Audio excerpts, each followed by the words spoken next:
Ngayong araw, samahan nyo na naman ako magpapusog dahil kakain na naman tayo sa isang pangmalakasang unlimited kainan. At ang pakay nga natin ngayong araw ay puntahan at bisitahin itong nagba-viral at talaga namang nagte-trending lalo na sa TikTok na unlimited Japanese hotpot dito lang sa may Vertis North. Paano ba naman kasi sa halagang 588 pesos sandamakmaksang katutak na unli pagkain nga ang inyong matitikman dito. Meron silang 16 kinds of soup based to choose from, tapos meron na rin ito kasamang unlimited meat na beef, chicken, and pork, appetizers, only side dishes, at only gulay. O diba? San ka pa? And yes, bun, that is real. Ika nga nila. Dahil dito, meron pa akong dalawang na-discover na Japanese restaurants na bukod sa kanilang nagsasarapang Japanese food, yung kanilang kainan, mafe-feel mo talaga na para ka talagang nakapunta sa Japan. Bawat sulok ng interior, Japanese feels at Instagrammable, kaya naman talagang patok. At lahat nga ng kainang ito, matatagpuan lang dito sa may Japantown ng Ayala Malls, Vertis North. At ito na nga ang kwento. Una nga muna nating pupuntahan ay itong pangmalakasang only na Nabe Izakaya Hotpot. Unang sumikat nga ang kainang ito dahil sa kanilang premium quality hotpot na pinapaanin nila for only 588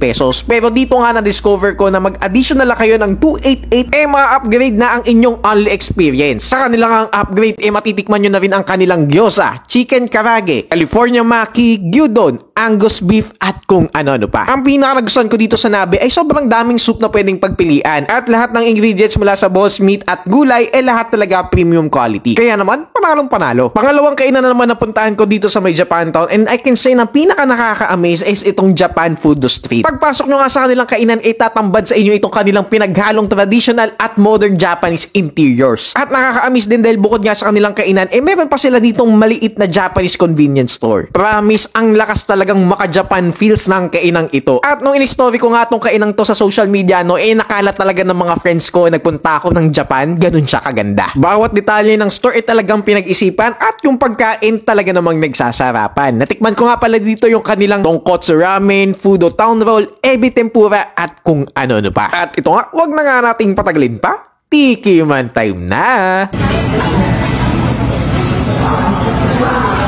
Grabe. Sobrang fresh. Parang hinuli sa dagat tapos ginawang sashimi. Ganun.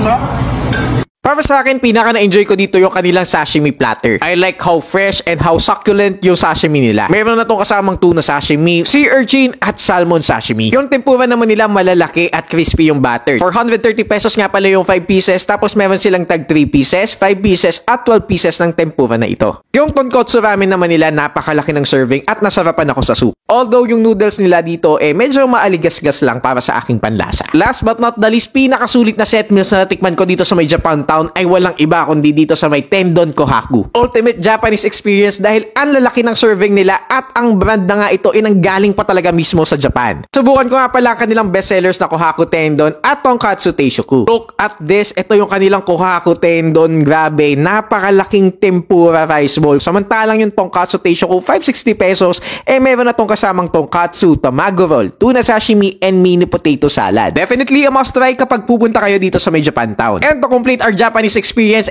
binisita ko na nga rin itong sikat at legendary na 100 yen shop, Daiso Japan. Kung naghahanap kayo ng quality pero murang products, promise Daiso Japan is the place to be. I've been to Japan a couple of times and promise yung itsura dito ng Daiso same na same talaga sa Japan. Wala gamit pambahay, pang-opisina, mga laruan pambata at ultimo pagkain meron sila dito. Kung saan karamihan nga ng bagay dito mabibili nyo less than 100 pesos. Definitely mura na Japanese quality pa. And that's it. Kung ultimate Japanese experience ang hanap nyo, matatagpuan nyo yan lahat dito sa may Japantown ng Ayala Malls, Vertis North. Yun lang, finish na.